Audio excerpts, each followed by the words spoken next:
So welcome everyone. This is Paul Finck, the Maverick Millionaire, and this is the Mavericks Do It Different podcast.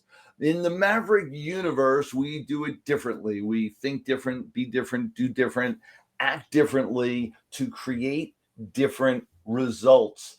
And one of the key components that I know in our world that has changed so many different ways, so many different indonations of how this whole creation of our world got to this place over the last few years, we have needed to do things differently than ever before. And so for all of you that are out there, be clear, time to really dig deep and decide how you want to engage with the world in a different way. And that's what we're talking about every single day here in the Maverick universe and what this podcast is all about. So we're broadcast all around the world. Absolutely link, share, invite others, especially to this live broadcast, because we want to be here for you and share this information all over the world. I want to introduce to you our special guest. Michael Whitehouse is here. And yes, that's you. Now, Michael is, and get this, the guy who knows a guy. Can you imagine? The guy who knows a guy. And it's so amazing that he's created that expression and created it as his brand. In 2014, he came to Connecticut knowing no one at all. And a year later, after diving into networking with both feet and hands, he was a major connector in the local community. And so he's a walking, talking broadcast of what he teaches. In 2020, he went global and began connecting people, entrepreneurs especially, investors, speakers, and others all around the world to people that they needed to know, to really be the connection and the glue for everybody to make it happen. He offers his services as a networking concierge, making connections, building strategic alliances around the world. And he's the host of the Daily Morning Motivation podcast and the Guy Who Knows a Guy interview podcast. And of course, everything he has is the Guy Who Knows a Guy, and is author of The Guy Who Knows a Guy. Please, I am proud to be the guy who knows the guy who knows a guy. This is Michael Whitehouse. Pleasure to have you here, Michael. Great to be here. Thank you. So let's get real in what it means to network, what it means to make all these connections, and where do we start? Well, I think the first thing is what networking is not. I talk to a lot of people who are like, "Oh, networking. Yeah, I don't like networking because," and then they proceed to describe something that is not networking. So they'll say, "Oh, I don't like networking because I don't like trying to approach people with an agenda and get something out of them." And I'm like, "Yeah, that sounds terrible. You should try networking instead." Or, "I don't like networking. I don't like going to those events and just wasting time and eating hors d'oeuvres and drinking wine and making small talk." Yeah, okay. Yeah, that doesn't sound like fun either. You should try networking instead. And so I found a lot of people have these ideas of what networking is that aren't real. Because the thing about networking is it's hard to sell. So anyone who's trying to sell you any other way to make money will poo-poo networking. So if they're selling a sales strategy, they'll be like, "You need to do this cold call strategy. Networking is a waste of time." "Oh, you need to do social media advertising because, yeah, networking, yeah, what are you going to do? Just drink some wine and make some sales? That doesn't happen." So there's not a lot of people out there carrying the banner for what real networking is. And what real networking is creating valuable relationships, creating a relationship in which people derive value from it. And the key to creating valuable relationships is making sure the other person gets value. You can't take value. You can only give value. So if you focus on giving value in every interaction, then you're creating valuable relationships. And ultimately, just like when you put your money in the bank, they don't put that money in a vault and hide it. They share it around and it grows and supports everyone. And then some of it comes back to you. When you put energy, positive energy into the universe and into connections and relationships, that goes out and it helps people and it comes back sometimes from people you've never met. I help you and I help him and I help her. And then she comes from over there and says, oh, I've heard about you, that you're a good guy. I'd love to connect. I'm like, oh, great. How? I don't know. I just heard it. So that's the key to it, is it's about putting that positive energy out, letting it circle back around and come back, and not, as I say, you don't keep score, but you do keep track. But it's not about just saying like, oh, well, I made 2 introductions for you, so when's that coming back? I hooked you up, Paul. So when's Michael gonna get some? It's about, I'm gonna help you. I'm gonna help you. As our friend in common, Chris Salem, says, give without expectation and receive without resistance. Yeah, it's so fascinating. And I'm going to step into some of what you said just a moment ago, as far as what people, whatever they're selling is what they're saying. Yeah, that's the thing. And the other thing, no. And it always amazes me, as someone who teaches all the different methodologies and have been in business for decades, I've used them all. And there's a certain place and time for all of them. Mhm. It's not a matter of shunning one thing or another, but really getting clear with, and what our Facebook friend here says, givers gain, and understanding the value equation. And that's what true networking is all about, is that value equation of, and learning how to give, learning how to feed into other people. And it's not about keeping the score, if you will, or going in with an agenda. And that's so key. Was there a time when you were that other guy? Because I know I was. Like, I used to be that other guy that kept the score, that went in with the agenda. And Yeah, it's such a limiting play.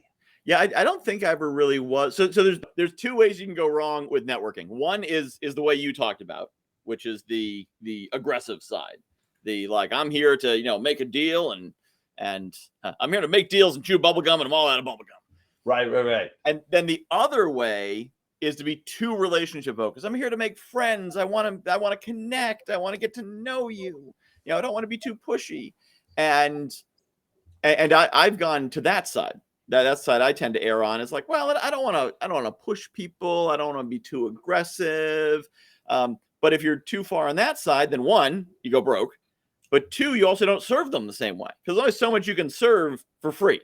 If money's not coming into your business, then you can't hire staff. You can't buy materials. You can't do anything. So you're not actually serving them. And if people don't invest, they don't engage. So that's what I discovered as well. Is I'm like, okay, I've got an answer. I've got some solutions. Let me just help you. And I try. And then we hit their limiting beliefs, and we hit all the other challenges. So I've when I err, it tends to be on the other side of not pushing enough, not selling enough, and not realizing that people are willing to pay for value. And in fact, they expect to. It's almost, if I've got a program and I'm charging for it and I don't offer it to you, you're thinking, well, am I not good enough for it? Does he think I can't afford it? Does he think I can't make anything of it? Why hasn't he offered me his program yet? Yeah, the value price equation. I just talked about that the other day, and absolutely, value is transmitted by the price tag that you put on it. And so oftentimes we don't know the value of something until someone says a price. They're like, oh, so that's the expensive one. Got it. Or that's the cheap one. Yep. Got it. And so some people think that they're helping people by giving a lower price. However, the challenge is it's not really helping them, because they look at it like, oh, that's the cheap alternative. I'm better than that, don't you think? And so then they won't engage with it, because it's not who they want to identify as. Yeah. A whole different equation. And so when you go in and that whole concept of understanding networking and understanding how to give value, and in not a way to go broke, but understanding how to be in that space so that it really works. And one of the biggest things that I like about what you do, the concept of long-term versus short-term, or more precisely, really short-term gains versus long-term abundance. And that's some of the definitions of networking that we're defining here. Is the others will network you in the very short, very immediate, and very low level of engagement. The real connectivity that happens in real networking is long-term, deep dive, sustainable success and abundance. And that's the differential. Yep.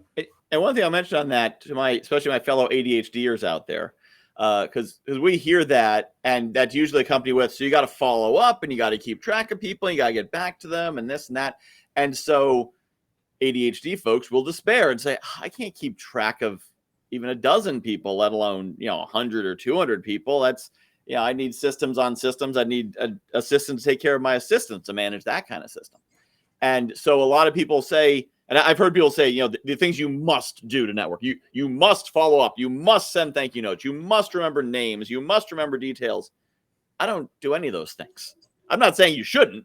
Right. I'm just saying I don't. I mean, I am decent with names, but not great. The internet makes it really easy. Like, Paul, I remember your name. It's right under your face. It makes life easy. So if I'm on a Zoom call, I can't forget someone's name. I can take notes right there on the screen.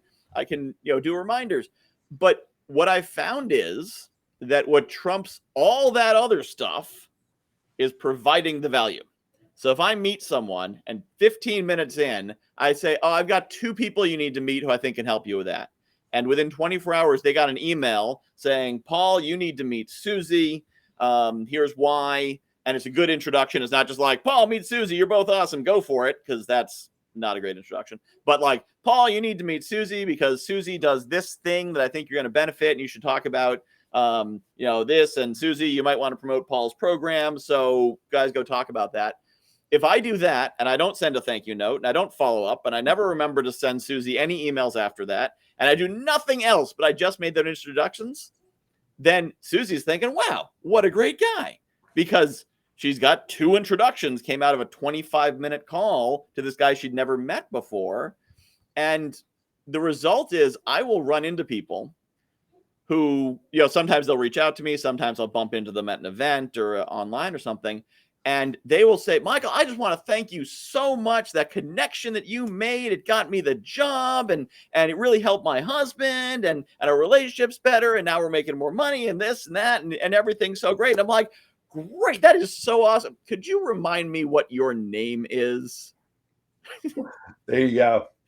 So, and I actually want you to go through that process just a tad slower so that they really get it. Because this is, and I've utilized this technique, and it is such a powerful one as far as how to properly do that introduction. I do it. I love text, emails works great as well. Same thing. But give me the layout of the format. Yep. So there's 2 main things that someone's looking for in an introduction. Why do I want to talk to this person, and what should I do?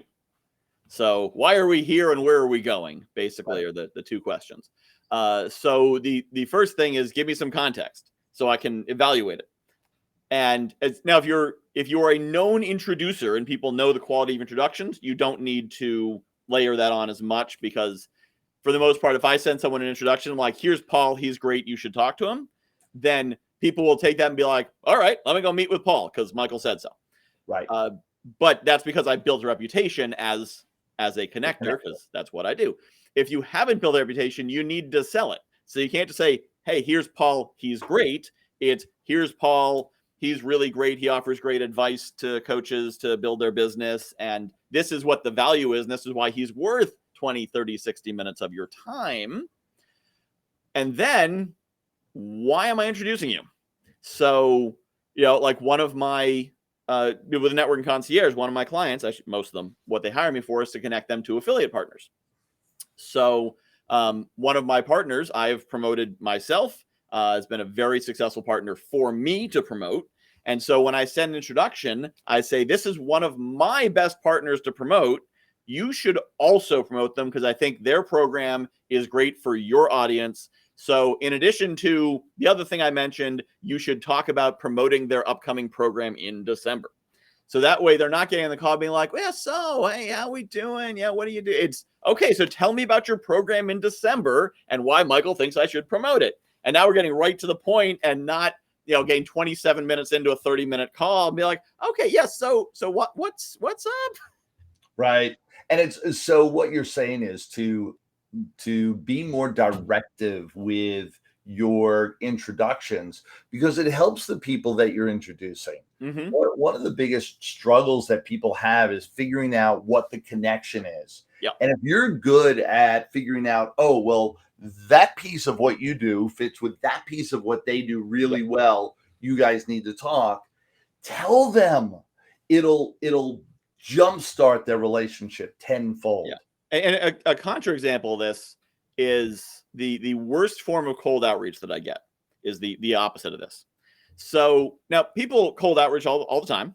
A lot of times it's, Filipino VAs following a script. And so not even worth talking to. But sometimes it's people who mean well, they just don't know how to approach, or they're very direct. So I'll get a message from someone that says, hey, I do this thing. I'm looking for people who need this. Are you open to a conversation? If they're direct and I know what we're talking about, then I'm open to having that conversation because it's not going to waste my time and it's not going to take a lot of my mental effort. Whereas if somebody sends me a message like, hey, what's up? Hey, how you doing? I'm like, oh my God, there's going to be 6 exchanges before you get to the point. If somebody sends me sort of a nebulous, like, I saw your post, I really like it, and it feels like they've got an agenda, I'll just go straight to it. I'll be like, listen, tell me what your point is. If you're trying to sell me something, I'll hear you out. But, are you trying to sell me or what's going on here? What's the agenda? And let's have the conversation and not beat around the bush for a day and a half. Because that's, the feedback on a chat could be hours. So, I get the message on Monday. By Thursday, I still don't know what we're talking about. And I'm done. I'm not going to waste time on that. But if they come straight to it, they say, hey, yeah, we're looking for partners. Actually, the email service I use, the mail sending client, because they sent me a cold email and said, hey, we're this up and coming company. We're looking for affiliate partners to promote us. Would you be open to that? As very direct. And I said, well, let me take a look. And I looked at it and said, oh, you're cheaper than anyone else. You're just as good. And you seem to be up and coming and pretty cool. And you've got a cute little cow logo. Sure. Yeah, I'll promote you. But it's because they were right to the point about here's why we're doing this. Here's what's in it for you. Are you open to it? Because it's not just money is a cost. Time is a cost. So and not just time, but mental energy. If I've got to spend the mental energy to, if I'm reaching out to you, I'm going to dig in and investigate and try to get information. If you're contacting me, I expect you to be driving the ship. You should be the engineer of the train. I'm just riding in the passenger compartment. We're going where you're going, So interesting. And I think there's a place for all those things. And sometimes you truly don't know. You truly don't know. You just know interesting person. Yep. I want to connect. Only the challenge is that that's used so often now that it ends up becoming nebulous and ends up us just running around in the dark for way too long. Yeah. So absolutely driving the ship, exactly that metaphor and that analogy, drive the conversation so that you know where you're heading with it.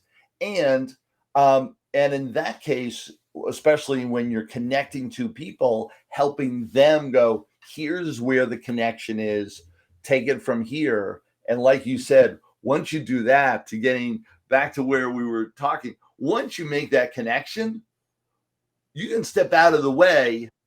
They will, and this is really key, they will remember that for years. And that's some of the real difference that connections like that take. I was just talking to someone who was talking about a third party that I connected to 2 of them. And I connected to 2 of them has to be 4 years ago now. And he was just coming back to me saying, oh yeah, we were just talking about it the other day, how great it was. They really used my assistance and used my help, and they're off and running now and having a great life. Well, it came back to me after all that time to say, oh, it was great that you connected us. They still remember it. It was 4 years ago. That's really key. And that's where that kind of connection and ongoing connection of people really pays off, because they keep you in their mind's eye all the time, because what a great connection you made for them. Yep. The other thing about the nebulous, like the biggest red flag for me is when someone says, you should meet Michael, he knows a lot of people. Because this usually tells me one of two things. They have some sort of multi-level opportunity. Oh, that's interesting. Or they're looking for investors, and they assume you're a networker. You connect investors to investments, and that's not where my network is strong. So now, if they said you should talk, if they said this person's looking for investors, this is Michael, he knows a lot of people, we're not going to have a meeting. I saw this with an email. I say, oh, okay, great. I'm going to connect you to this guy and this guy, because they are the people who do this stuff. They get paid to do this stuff. They've got these connections.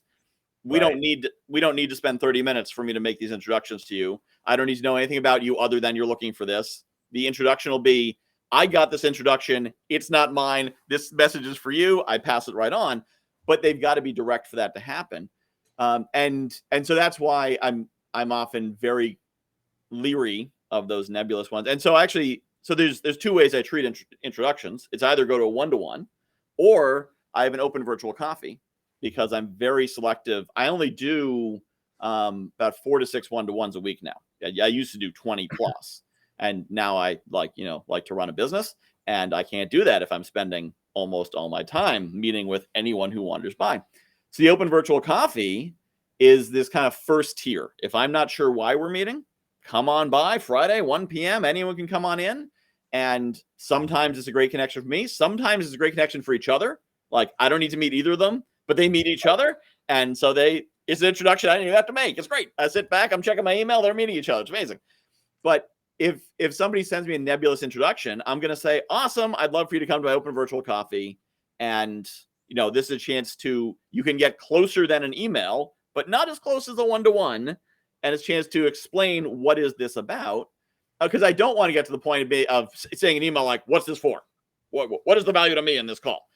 But I need to figure that out, because I only have so many hours a week that I can work, especially because I have family obligations and I have other challenges that, I can't work 80 hours a week.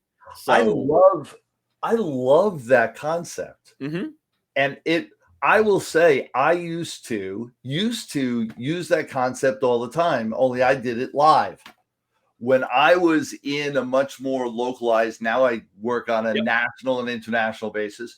But when my business was much more localized, I would go to the local, either Starbucks or Panera, and I would spend my morning there at least once or twice a week. And people got to know that I would be there, and they would come by, and I would meet. And then I would also meet the other people that did a lot of the same things, and all the business owners in the local area. Sometime in that morning, we're stopping by that Starbucks or that Panera in town.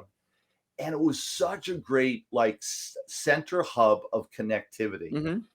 And now you've created that in a virtual way. And what a smart, what a powerhouse thing. Yeah. And it's funny. I did it. It was actually someone in another Connecticut business person who gave me the idea, saying what you said, that he'll stack them. All the contractors will meet on Friday afternoon at the bar and, get drinks so you can talk to everyone once. And I thought, well, I can't do that because my audience is international, but I could just set up a single Zoom room. And so I did it. I got a few people showed up, and then Janine Bolin, who I met this way, she was on my email list. I wrote about it. I'm like, this is working really well for me. And she took it and ran with it. And now hers gets like 15 people a week. The first time she did it, she said, I just saved 8 hours and made $600. I'm like, you're coming on my podcast telling me how you did it, because I've never seen results like that. And it turned out the key thing was, it's now her go-to. Everyone she meets, unless they pass a high threshold for there's immediate need, to meet one-to-one, everyone goes to the open virtual coffee. And that's what I was doing wrong. Is I'd be like, well, if they're kind of like below this bar, I'll do that. But otherwise I want to do a one-to-one because I don't want to, I don't want them to feel disrespected. Then I realized, oh, my time's kind of important. Yeah. No, I'm going to raise the bar up to, if I want to, if there's a clear reason, then let's meet. And if not, then let's go to the OVC and save my time. And you're going to get more value out of it. You meet people. And sometimes I get there with one person and it's an hour long. So they get an hour-long meeting with me instead of a 30-minute meeting with me, which is my usual one-to-one. But it means that hour, 1 to 2 on Friday, is always blocked out. And whether one person or 20 people show up, it takes 1 hour a week. So it won't sprawl into the entire week and gobble up all the time. It's right there, that much time. So I can actually, run a business. That's the key thing I discovered is if you don't have a product to sell, you can network all day long and you'll never make any money. People want to give you money. People were saying to me, okay, how do I refer you? What do you sell? What can I send you? And it wasn't that I didn't have clarity on what is. I didn't have a product. I was kind of like, I coach or, something. And so I finally said, okay, I need to develop a program. So I developed this, 6-figure networker. It's a program where people come and I transmit my knowledge to them and I give them coaching and accountability and all that kind of stuff. But now, I know who should be in it. I know how they join it. There's a landing page. It's very clear. Like, here's what I do. So if someone says, how can I help you? I say, oh, I've got a masterclass coming up that leads into my program. I've got a summit coming up that leads into my program. I've got a program. Maybe you know someone who needs it. So I have that, like, this is how my business works. So now I can actually leverage the thousands of connections I've made. But I think that's the other mistake a lot of people make, because you can feel really busy networking and it's like running on a treadmill. Here. Yeah, it's so fascinating, that whole equation between your contact list, either real in your CRM or in social media, and your profitability. And the two don't necessarily meet unless you are deliberate about meeting the two. However, you need both. And most of the time I find people that have one or the other. They'll have this great connection opportunity. They connect really well. They do that well. They've built a great group of people around them that constantly are like, oh man, Michael's the best. Or they'll have a great product and it'll be a ghost town around them. and so oftentimes you end up with this dichotomy of, you need both. You need to have that product, and that's something that I focus our clientele in on. What's your product? What's your price? Describe it. Make sure it's fine-tuned. Make sure it's specific. And then you bring that product through your connections, and by both driving the people to your product as well as driving them to all your network and everybody that you connect with, and helping everyone else do the same. Yeah. And actually, let me share a little bit about that I've discovered recently, that I think it's one of those things that everyone around me was also confused the same way. And suddenly, like, the light shined. So we talk about clarity. You want to know who's your target audience and solution you offer. So it's difficult to narrow that in, who you want to help. Do you want to help everybody? Because, we're good, honest, abundant people. We want to make the world a better place. But the thing is, what I realized was that it's not necessarily the product that has to focus. It's the marketing that has to focus. And if you take 100 coaches, their programs, especially if they're live interactive programs, their programs are probably 94% similar, because what works. And coaching strategies are coaching strategies. And when you go to a coach and ask them a question, and they come back to you with questions like, what does that mean to you? And what are you trying to achieve? And what are your goals? Every coach does it the same way because it's the way that works. So what you're then doing is saying, I got a toolbox, and the carpenter who builds shelves, and the carpenter who installs molding, and the carpenter who installs doors probably have mostly the same tools in their toolbox, but they have different specialties, because they say molding specialist, shelf specialist, door specialist. because that they shift the marketing. And that's what I realized is I don't have to change the program to figure out where the niche is.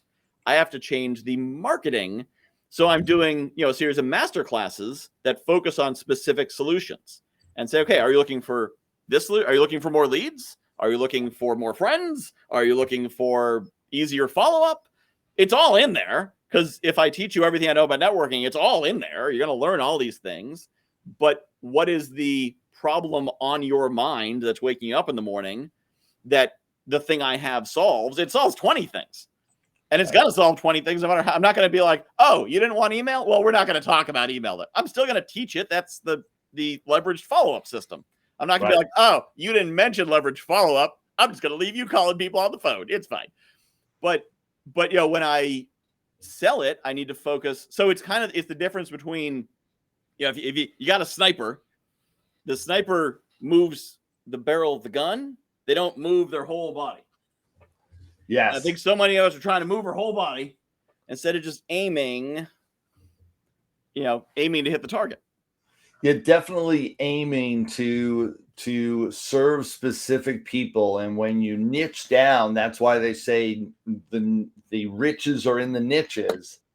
And it's still a matter of you can serve multiple different verticals as long as you have multiple different marketing, what I would call marketing funnels in that equation. And, it's so interesting when you start analyzing the largest companies out there, that they all have, Coca-Cola doesn't just sell Coke. and so it's a matter of, and every one of their bottled beverages, just to take that division in and of itself, every one of them has a specific branding, marketing funnel, directive marketing approach that they bring to market to drive people to that particular beverage. They don't care which one you buy. They make the same on all of it. It's just a matter of that different branding will get activated with different people. And I'm actually thinking of McDonald's, who has the smallest menu of any of the fast food chains. Yes. Like they have burgers, chicken sandwiches, and nuggets. I think that's basically their whole menu, like burgers, chicken sandwiches, nuggets, and fries. Don't leave the salad division out. Yep. Well, these ones around here don't have salads anymore. They don't have it anymore? No. That teaches you how often I go. Yeah, my daughter's 9, so she always wants to go to McDonald's. And I get so bored with it because the same things. But so it's like their menu is basically 10 items. I mean, there's a couple of dessert things they've added, some coffee things. But the core menu is chicken sandwich, burger, nuggets, and that's it. So what's the takeaway lesson in that? Yeah, but they advertise, they advertise to parents and say, bring your kids in, it's fun. They advertise to busy people and say, oh, you're in a hurry, just come on by and grab a burger. They advertise to sophisticated people who want to have a meeting place. They advertise to all these different audiences, the same 4-item menu, and they change the messaging with the exact same teeny tiny menu, and everyone says, oh, that must be for me. And recognize that we're talking about one, if they're not number one, they're one of the top fast food companies still over decades and decades, the number one fast food company in the world. And when you recognize that and you start looking at the business model, that's called a clue. And so number one, the business model is they don't differentiate their product. They differentiate their marketing. Yep. And in network. And although we've gotten off topic, man, it's all about, and I love this conversation because it's all about how do you build business? How do you really get engaged and create something amazing? And from the marketing to the messaging to then, of course, what we started with here, and that's connections. And nothing happens without actually connecting. Yeah. One of the biggest things that I talk about also is who do you connect to? And I would love for you to delve in. So we talk about connecting, and you want to connect the right people, and you want to bring in the effective people for you and for others. Who is the right person to connect to? You mean generally? Yeah. I mean, is there a right person? Well, you want to connect to the right kind of people. You want to connect to abundance-minded people, not scarcity-minded people. Right. So you want to connect to the kind of people who keep track, they don't keep score. The kind of people who get it, that there's a value. And the thing is, it's pretty easy to select with this, because when you reach out to someone and say, hey, I'd love to get on a one-to-one call, and they say, what, trying to pitch me? And you say, no, it's a networking call. And they say, I don't do those. Well, sometimes the trash takes itself out. So it's easy, but people who get it. So when you say, now they may say, what are we going to talk about, or what's the purpose of it? Or I've actually, the open virtual coffee came about when I reached out to someone and I said, hey, I want to have a call, see how we can help each other. And he very politely said, I would love to, but at this point in my career, I'm so busy. I don't have time for these get to know you calls. I really need, we need to have a reason for it. Right. And that made me realize, oh, I'm not there yet, but I look forward to being there soon. So let me have a release valve so I don't have to say no. But he didn't say, no, I don't want to network. He just said, my time is so scarce, I need to be careful with it. Do you have a specific reason? I was like, no, I don't. But it wasn't I don't get networking. That's really key. And I've used that technique a lot. As I got busier, I'm always asking, when people reach out to me and I get introductions, what is the agenda for the meeting? Yep. What is our focal purpose? It doesn't mean that's the only thing we do, but why is it that you're calling for this meeting in the first place, whether virtual or live? And if they don't have an answer, I do move them into more of our group settings and everything else, so that, well, listen, here's probably the best thing to do. Why don't you get to know me a little bit? Would love to get to know you a little bit. Only we can do it in a setting that would give you a broader scope of what's happening. Yep. Yeah. And actually, one thing I wanted to share before I forget is I mentioned the follow-up side of it. And one of the challenges is you're going to meet a lot of people, and then what do you do with it? So if you just push good in the universe and do nothing else, you're still doing well, because people are going to remember you and they're going to eventually come back and whatever. But he's kind of out there, and they'll be like, yeah, some guy, Michael Whitehead or something. He was great. He really helped me. I think, I don't remember where he came from or how to find him again, but yeah, he was cool. So you want to create some way to stay connected. And so what I realized, because I know I'm bad at individual follow-up, no matter what systems I try to use, I'm not going to do it. So I came up with the idea of, well, why don't I just create a email? I didn't want to call it a newsletter, because that sounds very businessy, but an email list. But right, the kind of email list that I'd want to add every person I meet to.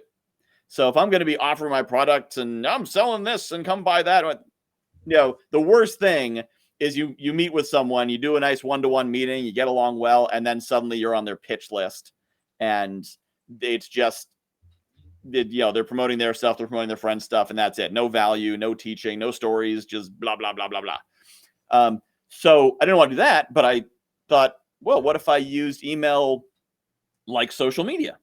On social media, I share my stories. This funny thing happened to my daughter the other day, or I just learned something, or I watched this really cool video and it was interesting, or whatever. And so I started just using email that way. And everyone who I meet with, they go through my Calendly. There's a series of questions, so I know what we're talking about, because it's like, who is your ideal introduction? Who introduced us? Give me a bio. Tell me about yourself. So that way, right, it's not. That way we don't spend 6 minutes going, who are you? How do we meet? Why are we here? What's going on? Of course, half the people don't, sometimes people skip over those questions. But if they don't skip over the questions, we have a great meeting. And then the last question is, can I add you to this list where you'll get valuable content, and, you can leave anytime? And almost everyone says yes. In fact, it's I'll say yellow flag, not red flag. It's a yellow flag if they say no. If they say, absolutely. Yeah, if they say no, I don't want to be on it, because they can always unsubscribe. Right. They can sign up and unsubscribe the next day, but it's the courtesy of like, yes, I will look at 2 of your emails and see if it's any good. Right. I'm always amazed that people say no when we're actually meeting either face to face or in a virtual meeting. Yep. And people, any follow up, they go no, not really. I'm investing 30 minutes of my time, but I can't have an email in my inbox. Right. I'm quick to make sure that I never engage with them again. But that's just me. Yeah. So Yeah. But it's yeah, like, so wait a second. If you're going to put up such a brick wall, yeah. and that there's no proper follow-up engagement or any way that we can stay easily connected, Mm-hmm. you have a limited space for anything in your life, and it's not of abundance. Yep. Yeah. And so what I've done is and at first I was thinking people would resist, they'd want to get off, but now people certainly unsubscribe, but they always say yes. They're always happy to get on.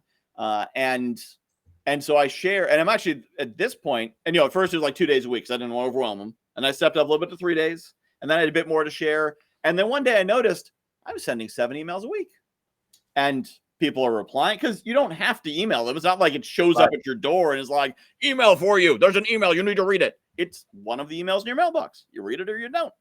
And so then what happens is I can now passively maintain connection, just like social media. Yeah. And so you're seeing what's going on with me and you're following my story. And there's some people get on my list. I don't even know how. And they're just kind of there in the background. And then they pop up one day and they're like, hey, let's talk. Some of my best partners have been that. But also, I'll meet with someone. They'll get on my list. They'll be there for 18 months. They'll reply to an email one day and say, hey, I love what you're doing. It's been fascinating to watch your journey, because they can actually follow my journey through the email list, because it's not just here's my latest webinar, here's my latest program, here's someone else's program. Like I'm sharing, hey, I'm trying this now. I'm going to do this. Here's the experiment I'm doing. I'm documenting my journey. For all of you that absolutely know you'd like to connect with the guy who knows a guy and actually can help you with other connections, go to guywhoknowsaguy.com and absolutely reach out. Michael Whitehouse is the connector of all connectors. He's got multiple different ways to not only connect you, but also to teach you how to connect. And both of those are well worth the introduction of reaching out, of making sure that you're on either his virtual coffee or one-on-one or other ways that he's going to connect you and bring you into his world. Absolutely do that. Michael, and I know you also have the Powerful 5 networking tips, which they can get from you as well. Yep, that's right there, that same link. And the same link. So that's a condensed book on networking in your 5 tips. Mm-hmm. There's so much more, guys. We've only scratched the surface here on this podcast and on this live. Michael, any other last bits of advice that you would share with all the people that are listening to us around the world? The one thing I'll say is you can be a connector when you decide to be a connector. It doesn't take a lot of study. It doesn't take a lot of research. It's saying, I want to connect and help people.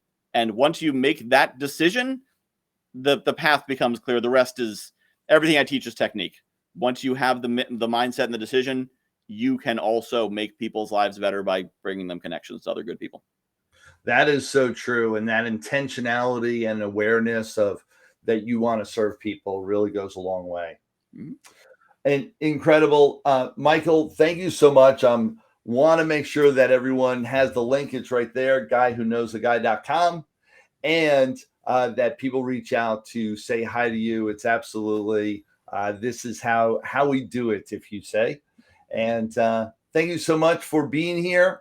And I'm going to just let everyone know this is the Mavericks Do It Different podcast. You absolutely want to share, to like, to friends, subscribe, because we're looking to and continue to get this message out all around the world. And so important for people to be engaging in their world at a next level engagement, connecting with people all around the world and creating a better place for all. How do we do that? By sharing, liking, subscribing, and getting the message out so that we can all get into this huge connection and really make a difference in the world by one person at a time. Thank you so much. I am Paul Finck, the Maverick Millionaire. This is the Mavericks Do It Different podcast. And I've got a couple of announcements that I'm going to close out right now. I want to thank Michael for being here. It's been such a pleasure. And as always, we continue to connect and build And I've been on your shows and spotlighted as a keynote on your shows as well. And what a great experience. And all of you that want to connect more deeply, connect with Michael. He's the guy who knows a guy. Thank you so much. Thank you. Thanks for being here today. As our gift to you, be sure to go to themaverickuniverse.com where you can download your free copy of the Maverick Manifesto. Until next time, dare to be different. Dare to be a Maverick.